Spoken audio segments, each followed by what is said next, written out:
We're on.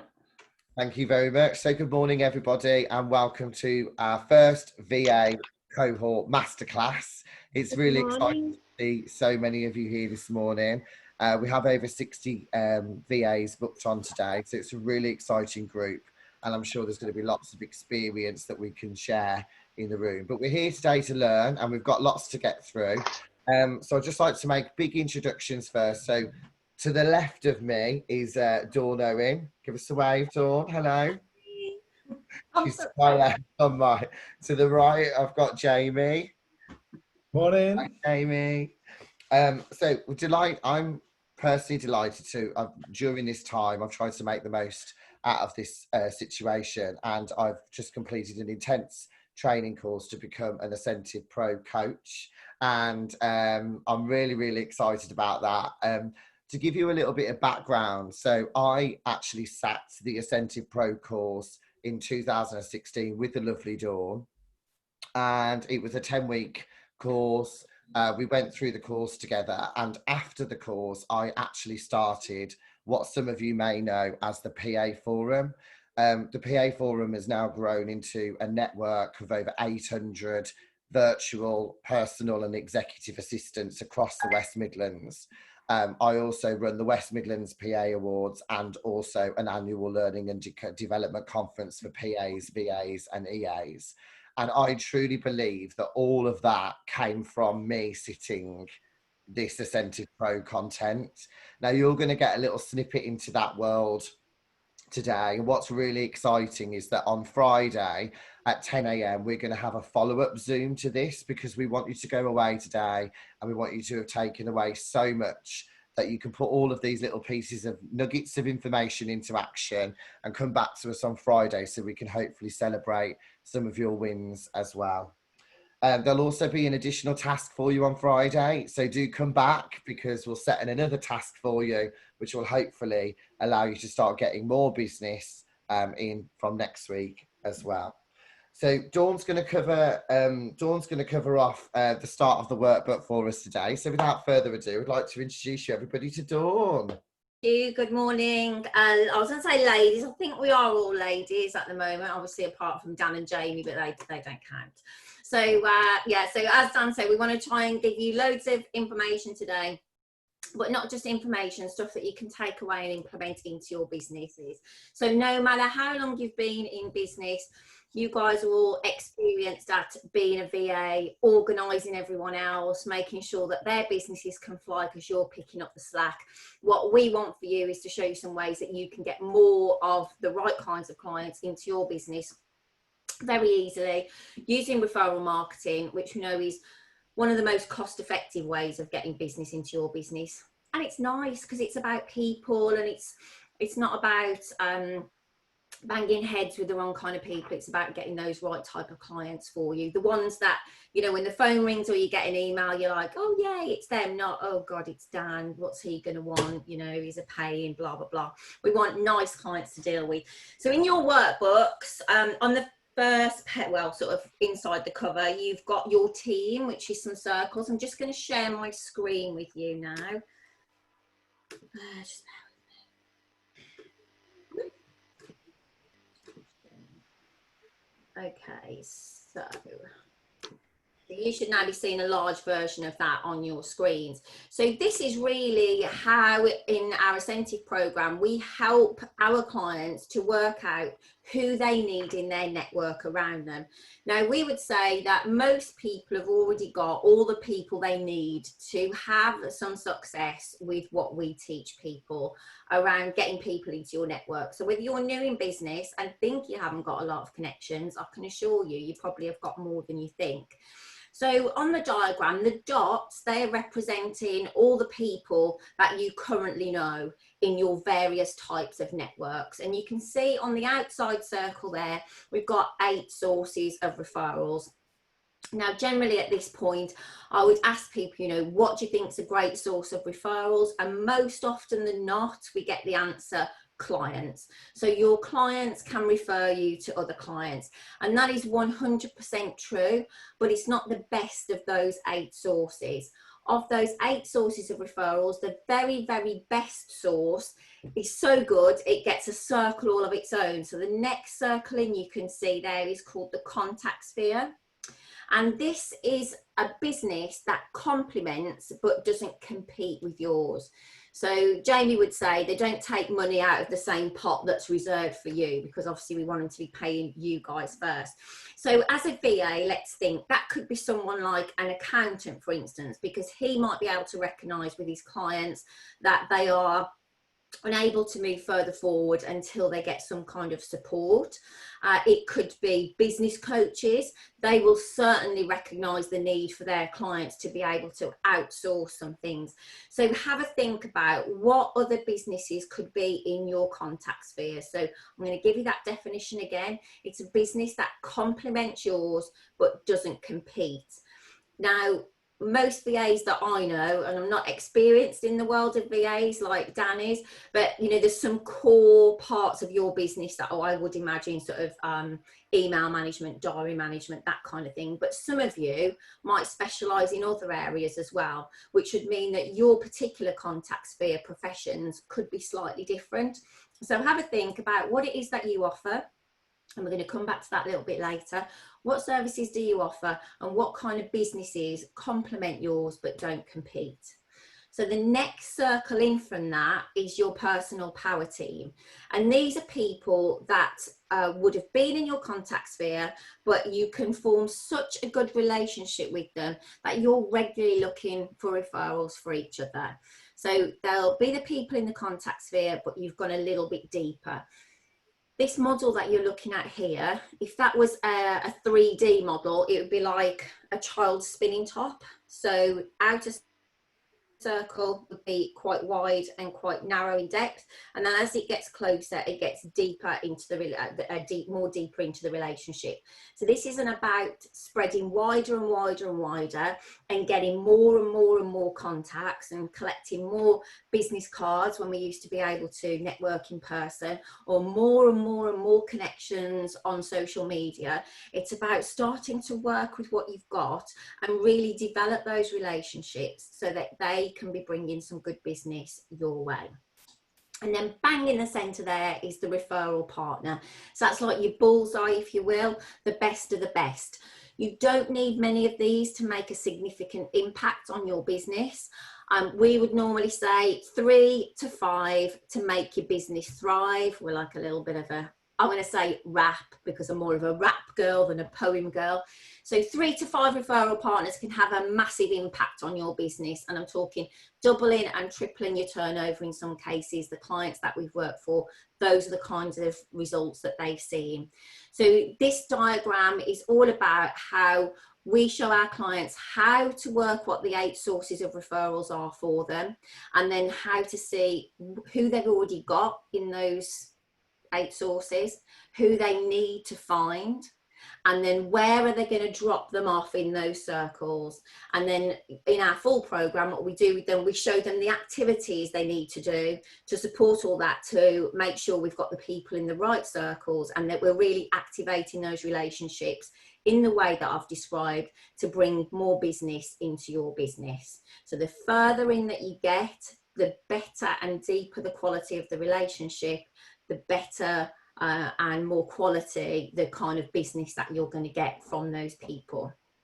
Okay, now we did say we will do a Q&A at the end, but has anyone got any questions on that specific model right at this moment before we move on? Okay, brilliant. All right then, so I'm going to hand you back to Daniel now. He's going to talk about working smarter, not harder.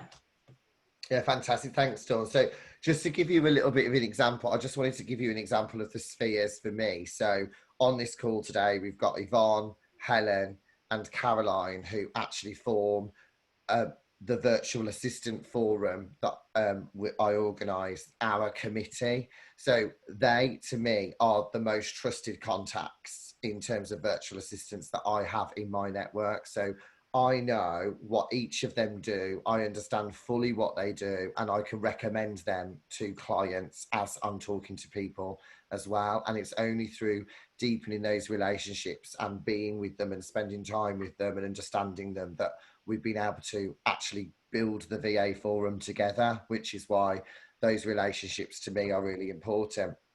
Working smarter, not harder as well. So you'll see on page 3 of your workbook that we've got some lovely little smiley faces. So that's all of you this morning as you came onto this call. So on the left is you, and on the right, you've got all of your prospective clients. Now, we know that being a virtual assistant and being a business owner, that you are literally juggling all of those lovely smiley faces all at the same time, trying to find new business opportunities and also trying to grow your network.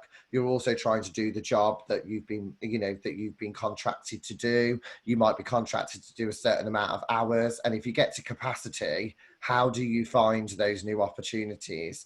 And also how those opportunities aren't just going to come to you, for example. So what we want to try and do is build your network so that you have these referral sources. And these referral sources are basically your sales team. So these are people that are going to be going out there, they're going to be representing you, and they won't even know that they're representing you. They'll be referring you without you even realizing.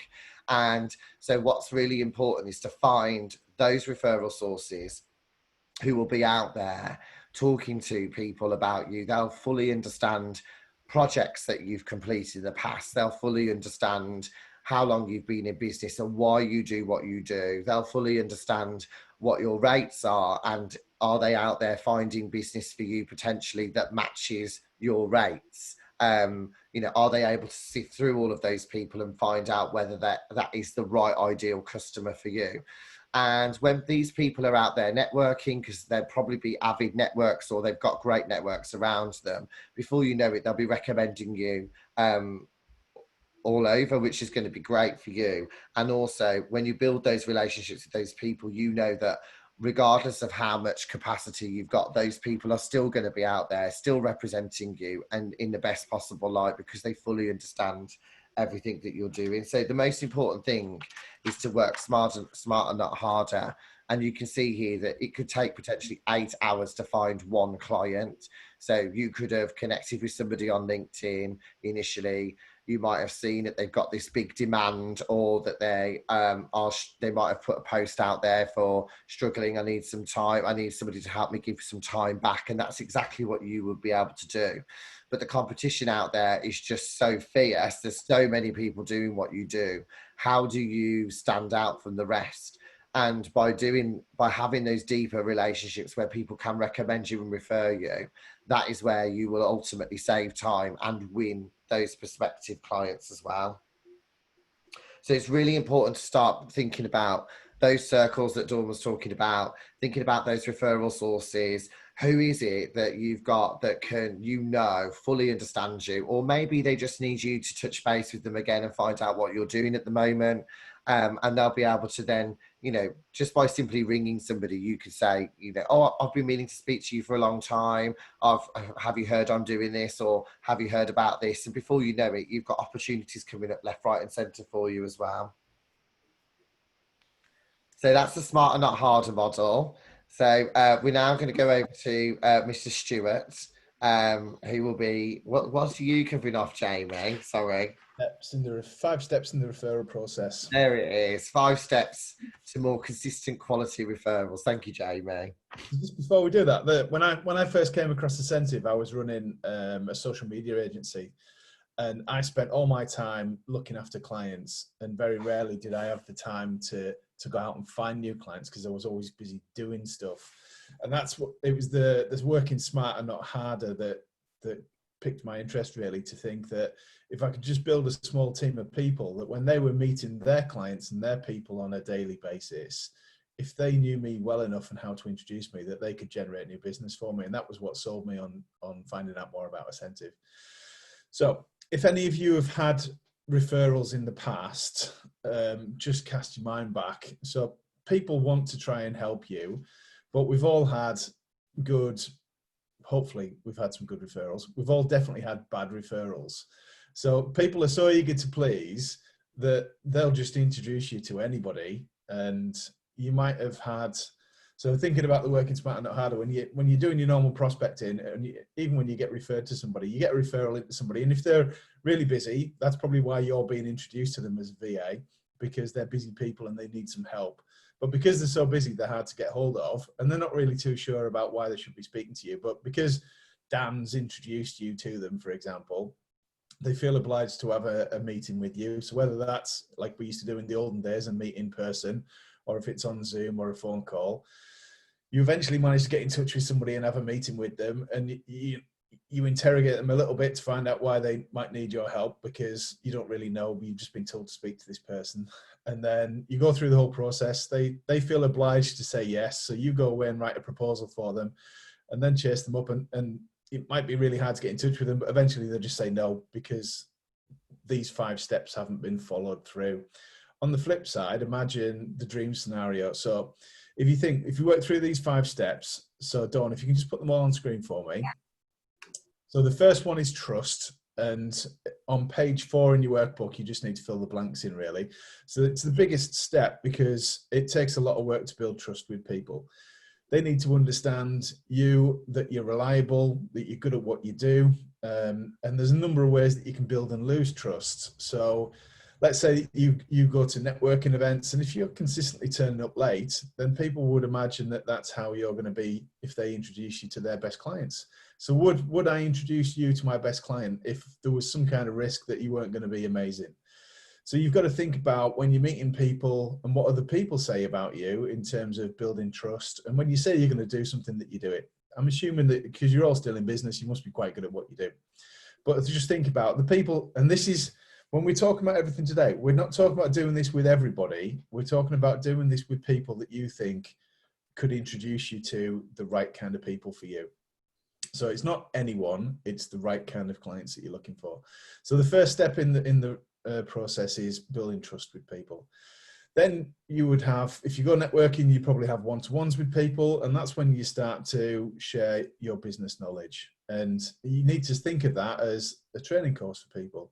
So imagine in the smarter not harder scenario before that Dan just talked through, in theory, if you've got a team of people that are doing the sales activity for you and just introducing you to the point where someone's gone through all these 5 steps, you don't need to spend as much time prospecting. But how much time do you spend training people on how to introduce you? If you took on a full-time salesperson, you'd probably spend a couple of weeks training them on all the things that you do and how to go and win your business. But when we do it with referral opportunities and referral partners, we don't necessarily invest that amount of time in people. So when you're having your one-to-ones with people, and we'll talk about that a bit more in a minute, that's when you start sharing business knowledge with people, so that then when they're meeting people, they can talk about you and how you help. Because it's pointless me introducing someone to Emily to manage emails if all she wants to do is help them with their CRM system. Or it might be that she does diary management. So I need to know how exactly you work and what kind of clients you want in order to be able to introduce you to the right people and not waste your time. So then when I'm sat with somebody, I need to be able to bring you up in conversation, or your referral partners need to be able to bring you up in conversation and identify that there's a definite need. Not just the fact that I'm really busy and I'm struggling to cope with my emails, or I've got clients that I'm not invoicing. There's got to be a definite need, and to qualify it, because you don't do stuff for free. So it's pointless me introducing you to somebody if they're not prepared to pay however, whatever your hourly rate is and however hours of work a month you might need. So it's being able to qualify and identify that there's a need. And the next step then is the solution, so that if I know your business well enough, I can explain, right, so when Erica gets in touch with you, here's what she'll do. She'll arrange a meeting with you. She'll go through this process, and to be able to talk through exactly step by step what you do when you first get in touch with somebody and how you can solve their problem. And then the last step is setting an appointment for you. So it might be that you use something like Calendly. So if I'm a referral partner of yours, I've got a Calendly link for you, and I can just give it to the person while I'm sat with them, and then they can book a Zoom meeting with you straight away. And at the point that you're meeting this person, because if they've followed the 5 steps, they know exactly what you do, what you charge, how you work. I've probably shared with them some examples of clients that are really happy, and how they're working less and living the dream now that you're dealing with all the stuff that they don't want to deal with, or that they were bad, or they might have had a room full of paperwork and you're now taking care of all that so they can sleep better at night. So most people, you can imagine, if you didn't follow these 5 steps, if I didn't have trust in Dan, would I be able to refer him to somebody? Probably. Well, I could, but I probably wouldn't. If I couldn't explain how he could solve a problem for somebody, I'm going to struggle to get him an appointment with them because they don't see the point in meeting him. So that's why all these 5 steps follow sequentially from each other. If you can do this, it just makes your life so much easier, because when people are meeting your kind of people that you're looking for introductions to, at the point that you meet them, you're almost just closing the deal, because they already know what you charge. They're already agreeing to the meeting because they know that they've got a problem that you can fix.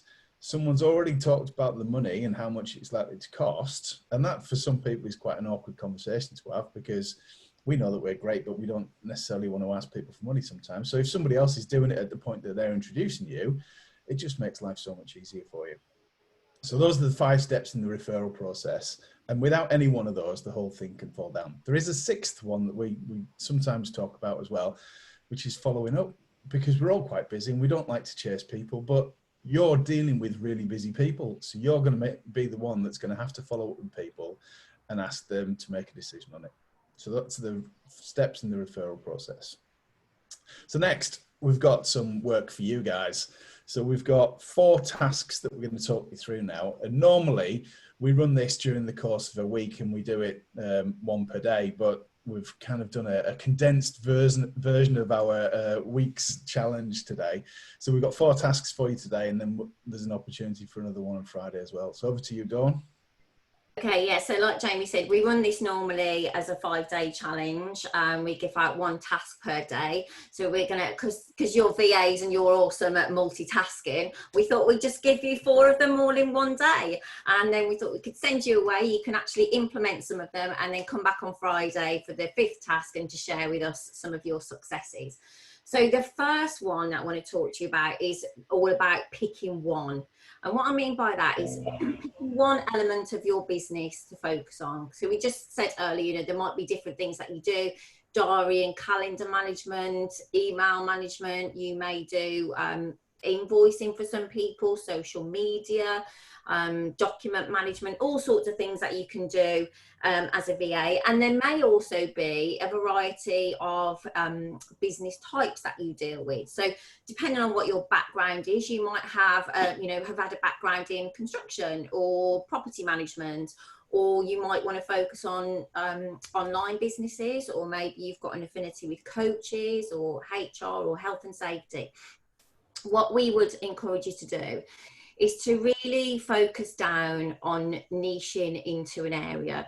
We know that when our clients get really clear on a target market, A, their marketing is a lot easier because you're just giving out one clear message all the time. And B, those great, lovely types of clients I was talking about in the beginning come more naturally to you.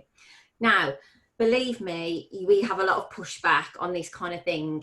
When you do this, normally the pushback that we get is just out of a fear of not, missing out on a client, if you will, because look, we've all got our bills to pay and we want to get some consistent money coming into our business. And it's like, well, okay, I don't want to say that I'm this kind of VA focusing on these people if Joe Bloggs over here comes along and he doesn't fit this criteria, but he's going to pay me some money. All right, so we want you to get to the point where you're in such a great position that you can just take on the clients that you want to deal with. But in any case, when you do have that focus and niche, because you're so clear on what you do, when Joe Bloggs comes along or someone wants to refer him to you, that's up to you whether you take that client. So for me, for instance, for a time, my target market was female. Lots of other attributes as well, but primarily female. Then I found that I ended up working with 3/4 males. Now my target market now has changed slightly, but my point to you is, just because everything I said I deal with females, 40 plus, in this kind of industry, I was still getting people refer males to me because they fitted a lot of the other attributes. But that one major thing, female to male, was completely different, but people still offered the clients to me. What it does is it means that you're top of mind to people. So when they're really clear on what you do, you're in their mind. So think about, is there either a particular profession, sector or industry that you could focus on? Is there a type of service within all the different services that you do that you could focus on? Could you do both? Could you do, I do email management for people in the construction industry, or, you know, I do appointment setting for people in the trades industry.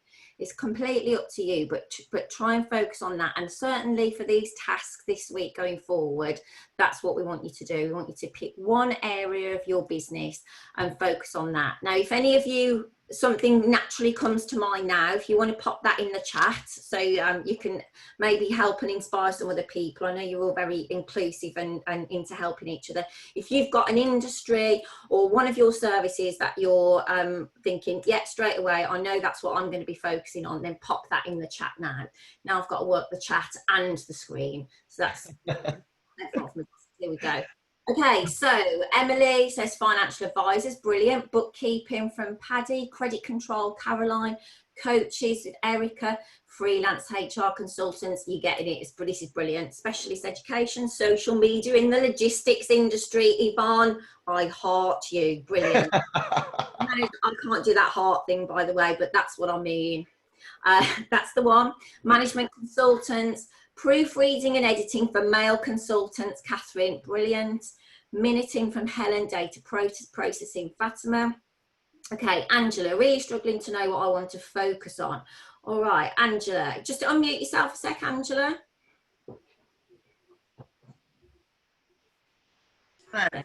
Okay, so how long have you been a VA for? Since April the 2nd, when I got when I Brilliant. Okay, do I detect a Black Country accent there also? Sutton Coldfield. Yes, the Black Country. All right, so where did you work before, Yvonne? What did you do? Sorry, Angela, what did you do? I worked for Jaguar Land Rover as contractor and set up an asset reuse scheme for them. Okay, all right, so possibly automotive or fleet area maybe, as you've got some background there. It may be that you don't want to stick to that background, but if you think about the services that you provided to when you were, you know, when you were in that role, is there something within that that you could kind of niche down into? What are you saying at the moment that you do? Everything really. So for what I did at Jaguar Land Rover, I'm trying to do something separately with that with other manufacturers, but it's quite difficult to get in amongst the manufacturers. So I'm coming up against quite a lot of, you know, male dominated sort of industry. So the other thing that I've sort of gone off and done is started doing some design for certificates, gift vouchers, that sort of thing. So I like doing design work. And like most of us, love playing on Canva. So I didn't know whether to just follow that route, you know, and try and do some design work for people, but not sure that there's a market out there for it.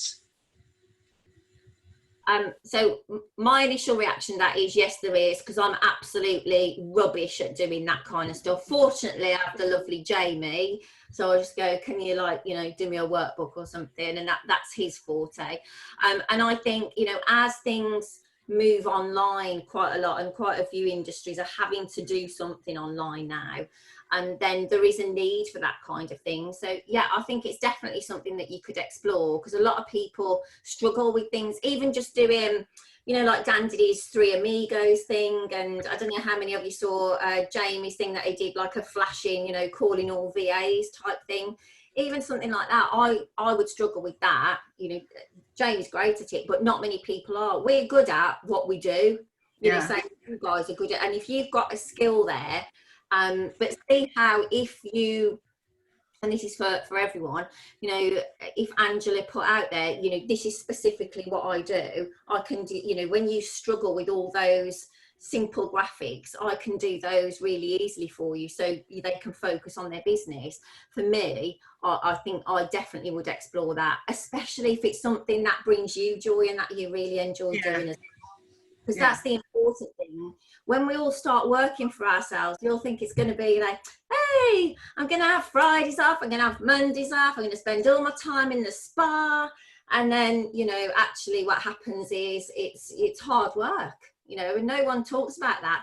Very often, you know, if you those of you who may know me already, I'm always about, I love social media, but what I hate about it is all the living my best life, hun. Everyone's there, oh, I've had a killer month, you know, smashing my goals, and I'm doing this and I'm doing that. And actually the reality is that, you know, most of the time they're hiding under the duvet going, holy shit, how am I going to pay my mortgage this month? But no one talks about that. You know. Can I just say though as well, Dawn, is that Angela, you could think a little bit like, because of the things that you could think of. So if you work in a predominantly male environment, so think about places like mechanics, car park companies, those different. Dawn you used to have a body parts, a body repair company, didn't you? Yes. There's lots of different spin-offs to that. And I think when you say a name like Jaguar Land Rover, which is so well known and that people rely and trust, instantly you'll get a connection there with some of the people that you're talking to. And people like mechanics and car parts companies and car leasing companies, car sales companies, all of those different people, especially the independents, they haven't got time at the moment to do those different design elements and things that you're talking about. So that is a really niche market that you could look after as well, for sure. Thanks, Dan. That's a really good idea. Thank you. Okay, and somebody has put on there, Paddy, you know, you show off your work on social media. You know, that's something that's really easy to do. For instance, you know, showing off how you can manage someone's diary and how doing that makes life easier is very difficult to actually demonstrate to someone, but your thing is actually easy to demonstrate. You start putting something on each one of your posts, plus having, you know, your LinkedIn headline being really clear about what it is that you're doing, and you're really clear about what you're doing. It just makes it easier for people to be able to understand and refer you as well. Okay, so yeah, some great answers there, so brilliant. So that's kind of task one sorted. In the workbook, it gives you a little bit more work to do there, so we're not asking you to share this, but something for you might want to think about is, you know, what would a great client be worth to you?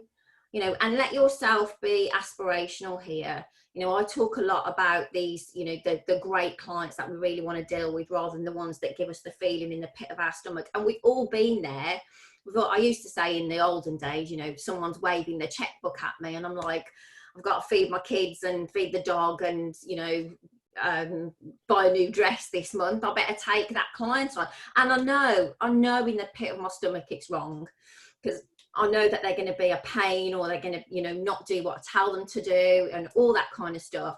You know, fortunately now I'm in a great position. I only get to work with lovely people, aside from Dan and Jamie, obviously. I'll have to put up with them. But clients wise, you know, you can't have everything. Clients wise, I just get to deal with the clients that I really like. And that's what I'd like for you guys, because I'm guessing, you know, you set up your VA business, you were sick of working wherever you were working, you want something different. And this can be a great business, but I imagine, a bit like Jamie said, a lot of your time is actually spent doing the work for your clients. Where's the bit where you're going to fit in some marketing so you get in those clients? And, you know, referral marketing is one of the great ways that you can do that. So have a look at some of those other questions. If they were your ideal client, what would they be worth to you? How many a month do you need? And, you know, what would it be worth to you over the 12-month period? Because then you can start to see how many you actually do need. Most often people need a lot less than they realise. And something else here, I'm just going to say, it's not in the book, but it is to do with when you're looking at your financials. Don't be governed by what you think everyone else is earning or what you should earn. I would encourage you to work out what you need to earn, because you might be like pushing yourself into the ground, beating yourself up because everyone's throwing around the phrase six-figure business. You know, if you only need to earn £2,000 a month, that equates to a lot less clients or better paying clients than it does if you're thinking, oh my God, I need to be earning 100 grand or I haven't got a real business. You know, that really winds me up. A business that is real to you and successful to you is completely different for all of the people on this call today. So really work out what it is that you need. Then if you always say, you know, work out what you need. So what's your baseline, you know, that you've got to hit, and then what would you like to earn on top of that? And it gives you a completely different picture. Then work out what it is that you're charging and what a great client would be worth to you. And then that will enable you to see exactly how many clients you do need. And it's probably not as many as you think it is in the first place. Fatima, thank you. I like it when people say I made a good point, but it's true. You know, when I first became self-employed, it was like 6-figure business was the thing. Everyone talked about 6-figure business, and so I was like, oh well, that's what I need to do. I had to count the zeros to work out what 6-figure business was to start with, but I now know that, and so that's what everyone talked about. But actually, you know, if you only need to earn £2,000 a month, and that gives you the lifestyle that you want, then that's fine. Otherwise, all you're doing is facing that corporate job with, you know, doing it for yourself, and it's fun. So yeah, really have a look at that for sure. Okay, so the next task 2, if you will, in your book, let me just move this on. It's all about the you know how phrase. Now, I absolutely love this. It's one of my most favourite things to talk about. I could talk about it for hours. I won't bore you this morning, but it's something that you can use in many, many ways. So if you are going networking, how many of you are attending like online networking at the moment? Raise your hands. Okay, great. So whether you're online or in person, when we can go back to doing that, or you can also use this on social media. You can use it as the answer to the, oh, hi, Yvonne, what do you do? You know, because that's the question everyone asks, whether you're networking, you know, even when you're out socially, if you can even remember when we were allowed to go out socially, but when we're allowed to kind of meet up with more than 6 people, and you're at that barbecue or you're an awards dinner or something like that, you know, oh, what do you do? Now imagine you are all VAs on here. So imagine just that I'm a VA. Right. Some people don't even know what a VA is. That's the other thing I say in business. We forget what people don't know. You know, there was a time when I didn't know what a VA is, and there's still lots of people who don't know what they are. So this is about coming up with a really clever phrase that describes what you do, sort of, intimates at what you do, but can only result in the other person saying, how do you do that? All right, so in your book, we've put down an example for you, and we've put down how you can actually work it out. We've put a little template in there. So for instance, for myself, I might say something like, you know how business owners are always having sleepless nights wondering where their next new client is coming from. Well, I help them to sleep more and have more time to do the fun stuff they promise themselves when they set their business up. Notice that nowhere do I say I'm a coach or that I'm, you know, I help people with new business. I'm just hinting at what I can do. So the only possible response to that is, how do you do that? And that's when I would go in to tell them what I would do. So we don't want the word I'm a VA in there, but we want to, I think Jamie puts in your book, you describe the pain point that your person is feeling. Now you see how this relates to the first thing of picking one. Because if you haven't narrowed down, then you're going to have a massive list of pain points. And the longer your phrase is, I'm really sorry, but people will lose interest. So I'm the brutal one out of this trio, I'm afraid, but people will lose interest. So it's got to be quite short and snappy, and you need to be able to remember it as well. So once you've narrowed down your pick one, you can be a bit more clear on the pain points for your particular people. So you have the pain points, and then what the solution is that you're gonna offer to them without telling them exactly what you do. All right, so it sounds a little bit complicated, but if you follow the template in the book, you'll see it a lot easier. And when we email out this recording, and we put the tasks in there for you, you'll have an opportunity to send in your you know how phrase for some feedback, because we know people, when they use it, it can be really transformational for them.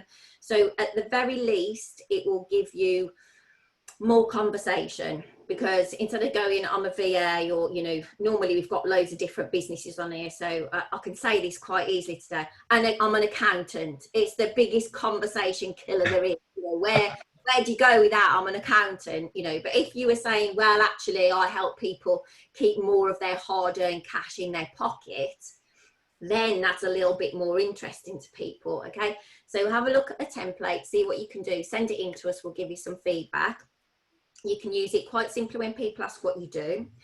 If any of you've got networking this week and you're going to be doing a, you know, the 60 seconds or elevator pitch or whatever you call it, you can use it to start that with. And in fact, I would actively encourage you to do that. Normally, if you think about when you go to a networking event, what happens, it's kind of, you might not know what they're saying, but this is the tone of the voice. Good morning, I'm Dawn. I'm from Asentiv. This is what I do. La, la, la, la, la, la, la, la. So call me if you want to know more. All right. And so what's happening is most people are half switched off because they know that everyone's going to be basically saying the same thing. Whereas if you start with something else, like, you know how most business owners are having sleepless nights because their calendar's full of too many appointments and they're missing appointments and they can't fit any more work.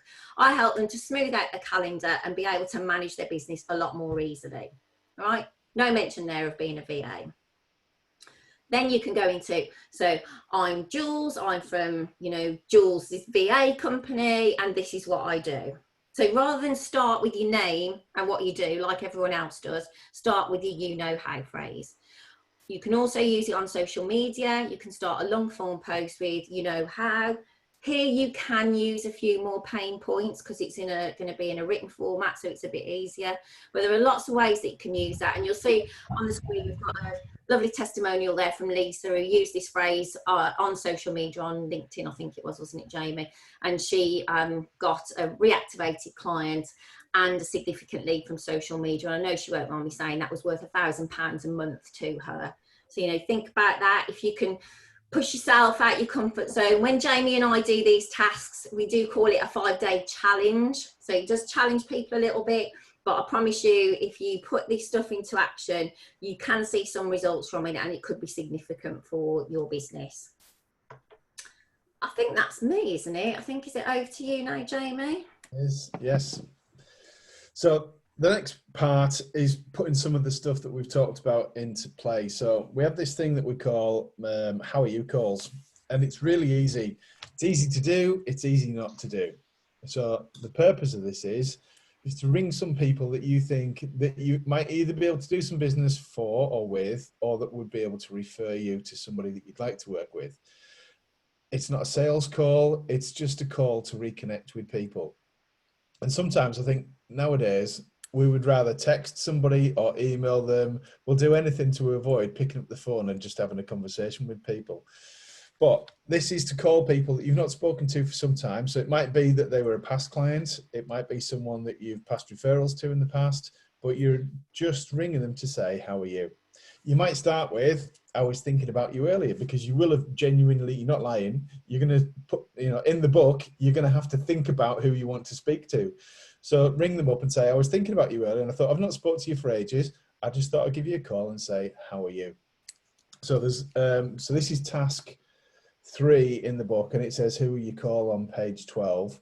And just jot some names down. The reason that we ask you to jot some names down is if I was to say to you now, Charlie, right, who could you call? Your mind would probably just go blank. And when you've got those pockets of time in your diary as you go through the day to day, if you've already got a list of people written out, it's easy just to ring them rather than sit there and think, right, who am I going to call? And sometimes we procrastinate. Well, I won't call Dawn right now because she'll probably be busy, because I know she's really busy, so I won't call her. And then you go through all this in your head, and before you know it, the 15 minutes that you had spare has gone, and then you're back on your next task. So if you just take some time to brainstorm some people, so we give you some ideas. It might be people that, we had somebody do this once.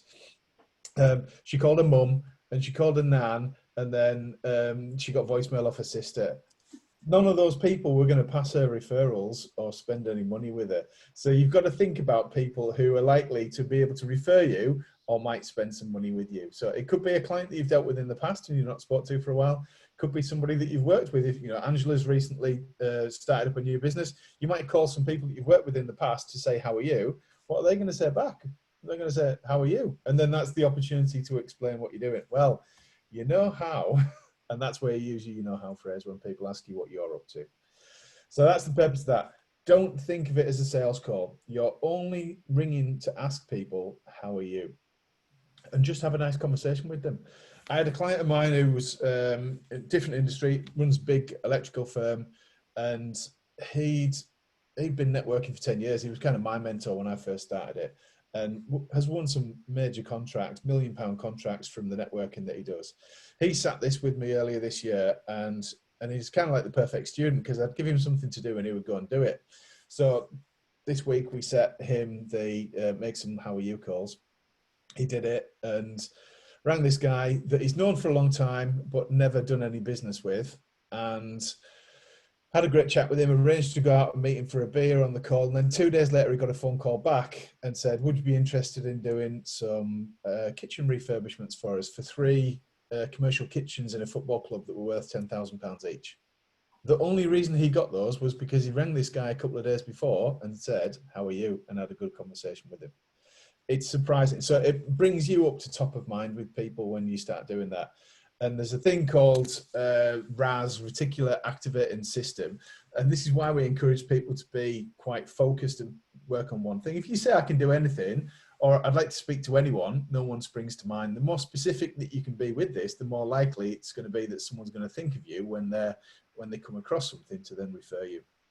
So can I just give an example yesterday, Jamie? Because I did a how are you call yesterday to one of my friends, and she does social media and marketing, and she works with more business development and promoting people's businesses for them. And she had 3 clients that have put her on hold since the start of COVID. And she just said, you know, my capacity's starting to go down. I'm feeling worried. But she said, oh, don't worry, I'm going to get my camper van and go camping. I just thought to myself, somebody asked me 3 days ago, do I know anybody that does a website that specialises in camper vans? And I just went to her, you represent a design agency, don't you? She said, yeah. And I said, and you love camper vans? She said, yeah. So I said, well, can I link you together? Because he wants a new website and it's all about camper vans. And she was like, that's my passion. That's brilliant. He'll love to see what I'll be able to do with it, etc. And now they're having a conversation about the website, and hopefully that will come through. So that was a really good call yesterday. And it's surprising what comes up in conversation when you make these. So there's no agenda. So don't put yourself under any pressure that you've got to do anything other than just ask someone, how are you? That's it. Then the next one is around one-to-ones. We don't call them one-to-ones because it's a phrase that's thrown around. If you're in the corporate world, it fills you with dread because you're going to sit down with your boss or someone that's going to do some kind of performance review and pile loads of tasks on you. In the networking world, people have one-to-ones that are generally just coffees. And, you know, if you've been part of a networking organization, they'll say, yeah, have a one-to-one with everybody in the group, and you have loads of one-to-ones. What are they going to be? They're going to be at least an hour. Now that you can drive, you're probably going to have to drive there, park, pay for your coffee, and you can go through and waste a lot of time with people and find that you have one-to-ones with people that you don't like and that you probably wouldn't refer, and they'll probably just wanting to steal your contacts and get business from you and pass nothing back. So we would challenge you on this to be quite strategic with it. So the people that you should be having one-to-ones with are the people that you think that you can help and that you like, and equally that they know some of the people that you would like introductions to. And it's not just about having one-to-one with somebody and then moving on to your next victim. It's thinking that, right, I'm going to build a relationship with this person. So if Beth was connected to all the kind of people that I'd like to know, the first business development meeting we might have might just be around rapport building, and then deciding, you know, if we like each other, then we think that we could refer each other. The second one, you might give some examples of clients that you've worked with and some easy ways to introduce you. So we encourage people to build a structure so that you follow the same process when you start having business development meetings with people. You should explain to the other person as well that it's a give and take meeting. So half the meeting is going to be about you and half of it's going to be about them. And that on this meeting, here's the agenda that I'd like us to talk about. And it's surprising the structure that it gives to your meetings. When you approach that, so let's say that me and Jules sit down, I want to know from Jules, what kind of clients do you like to work with? What services do you offer? And then I can go through my contacts and my clients and start to think about who it is that I could introduce you to. I might describe some of them to you to see if you're interested, and then you can tell me the best way to introduce you. That's what makes a good business development meeting, rather than let's have a coffee, or so tell me a bit about you. And yeah, I've got dogs and 2 dogs and I've got 2 kids. And before you know it, an hour's gone and you haven't really talked about work. This is setting the scene that it's all about work. So there's nothing wrong with that, because the other people that you're meeting with, they want work as well. So if you can help each other and build a relationship like that and teach the other person your know-how phrase, that's going to make it easier for them to introduce you to your ideal kind of clients as well. So for me, I've got my know-how phrase. I text it to people so that they've got it on their phones so that they can read it before they're speaking to people as well. Equally, think about what kind of stuff do you need to give to people to make it easy to refer you as well. So for example, as a photographer, or perhaps Angela with her design work, you might WhatsApp some of that stuff to people who are likely to be able to introduce you, so that when they're sat with somebody, or you might have some client testimonials that you could share with your potential referral partners that they can then use and learn, because people remember stories. You know, I don't want to know that Yvonne can save me 6 hours a week. What I want to know is that I've got a day off on Fridays now because Yvonne takes care of all my admin. That sounds much better than I've saved 6 hours a week. And that's what people want. So if you can get testimonials off your clients like that, then it makes it easier for other people to refer you as well. So start thinking about who do you want to have one-to-ones with. Right now, we're still, you know, whilst people might be a little bit Zoom fatigued, there's still a good opportunity before we have to go back and meet in person with everybody. Book some one-to-ones with people. We call them business development meetings. They don't need to be too long. If you know someone well enough, it could just be 30 minutes. It could be 45 minutes. It doesn't have to be an hour, but definitely set a time, a start time and an end time to it as well, so that it doesn't eat too much into your day. And then split the time in half, so you've got half each, and set an agenda for it. Right, that's me. I'm going to stop the share so I can see everyone's faces now, so that's good. Okay, so we had a couple of things in the chat. Emily Laughlin said, I've just literally booked loads of these in for the next few weeks just to have one-to-ones with. That was before we talked about the business development meeting, the agenda. So Emily, hopefully you've got some tips there. If any of you haven't got any business development meetings booked for this week, when you go off the call now, see if you can get 1 or 2 booked in before Friday. Put some of this into practice, share your know-how phrase with people, and then start. If you've already got a relationship with them, then go straight into seeing how you can help each other develop your business. Think about people who are in your contact sphere who you might want to get in touch with. Paddy said, are we talking only about past clients or maybe new people too? That was in relation to the how are you calls. Any really, to be honest, Paddy, it can be people who've been clients before, people who you're nurturing as new clients. It could be people who you used to work with maybe, because if you think about when Dan talked about working smarter, not harder, instead of looking for our end client all the time, look for those referral sources. So again, think about the contact sphere people, businesses that complement yours but don't compete. Are there any of those in your network that you can reach out to, do a how are you call with, or contact them to arrange a business development meeting with? And then Jules earlier on said that she got a new client from Royal Ascot last year. Well, hurrah for Royal Ascot. I missed that this year. But that just shows you, for me, there's too much talk about networking events. Now, we love networking, but it doesn't have to be at something that is labelled a networking event. Some of you may have experienced something like BNI. You might love it, you might not. That's not all there is to networking. There's more to networking than standing around drinking coffee with a group of strangers, is what I always say. You can leverage your network that you've got already, and you can network anywhere. So even at Royal Ascot, even when you're at a wedding or any of those things where you get sat next to someone that you don't like, and we all take that deep breath. It's like when I get on a plane, I'm the same. I take that deep breath and think, oh God, please let me be sat next to someone interesting, not some weirdo who's going to like keep elbowing me the whole journey or something. And then, you know, inevitably the question comes up, what do you do? And if you can have an interesting way to answer that, on that, what I would say is it takes practice, because, you know, however many months or years you've been in business, you'll have been saying, I'm a VA for a long time, I'm a coach. It takes us a while to get used to saying something else. So I'd encourage you to, you know, chant to yourself when you go around the supermarket, or if you live with someone, get them to randomly at random points in the day go, what do you do? And practice saying that. You're trying to break a pattern here, so it's a bit like, you know, trying to form a new habit. It's going to take some practice, so make sure that you practice that enough so that it starts to become natural to you. And like we said, we'll help you with some of that and give you some feedback on that. Okay, so before we I'm going to hand back to Dan to wrap up. Before then, has anyone got any burning questions? You can feel free to unmute yourself, and we'll see if we can help you with any of your questions that you've got right now. And anyone? We've still got some left on the call, so if you've got anything on your mind, or if there's anything that you've heard from today, please let us know. No? Obviously explained it all so brilliantly.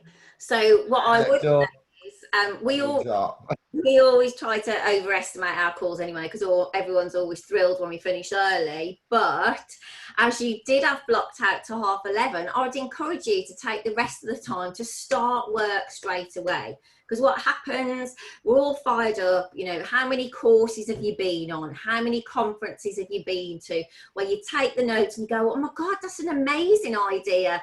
And you walk out and life takes over. It goes in the cupboard with the business plan and all, you know, the exercise chart and all of that other stuff that we forget about. And it never happens. And then in a few months' time, you hear the same thing again. Oh yeah, actually that sounded like a really good idea.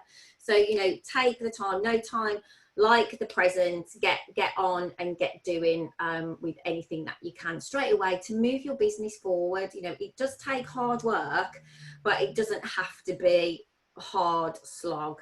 You know, it can be fun and it can be simple. Just a few things done well and consistently can make a massive, massive difference. No, definitely. Thank you so much. Just a quick one. So Dawn, what have we got lined up for Friday, and how can people book in for it? Ooh, Friday, right. Well, we're going to send an email out with the recording for today and your reiteration of your tasks. And we'll also, I'll give you my email so you can email me back on you know how if you want some help with that. And then there'll also be a link to book on for Friday. And for Friday, basically, we're going to take your wins and successes and any tweaks that you might want from the work that you've done from these tasks. And then we'll give you a simple bonus task on Friday. And yeah, that's about, is that about it? Is that right? Yeah, I think it's really important. We wanted to set another date. So we wanted to set Friday. So you've got this time now to work on the things that we've said, and then hopefully we'll come back together on Friday and celebrate your success. Now, I know some people have just put in the chat box they can't make Friday, but please communicate with us throughout the week. We would love to hear how you're getting on, and we will be recording the session on Friday as well, so that we can see the follow-up from the first session as well. So if you know of anybody that would be interested in seeing this session, any VAs out there that would be interested and they might like to see this session and join us on Friday, they're very welcome. So please do share that as well.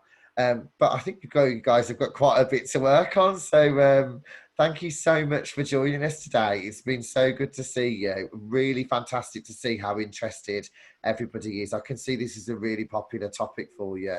And we just hope that you can put some of these in place and enjoy those successes this week. So thank you so much to my co-hosts, Dawn and Jamie. Love you lots, heart. Thank you everybody for joining. I look forward to seeing all those great phrases. Sorry. Can I just say something quickly?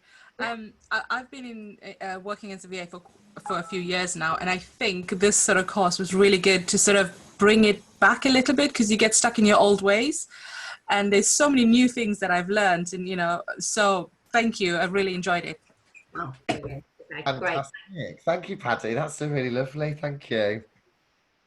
Great. Okay. Well, now it's time for the Zoom wave, and I look forward to speaking to you through the week on email, and I'll see you all on Friday. Bye. Bye. Bye.